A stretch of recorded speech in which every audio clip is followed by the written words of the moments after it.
You ask Tiger to solve. This deals with linear equations with one unknown. The final result is x equals negative 27 over 20. Let's solve it step by step. Group all constants on the right side of the equation. Subtract 2 from both sides. Group like terms.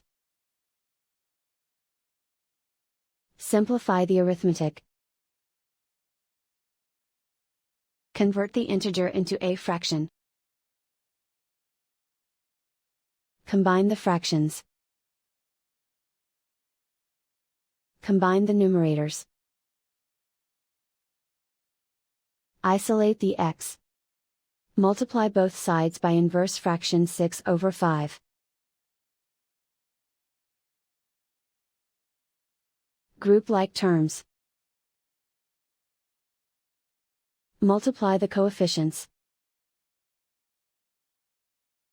Simplify the fraction. Multiply the fractions. Simplify the arithmetic.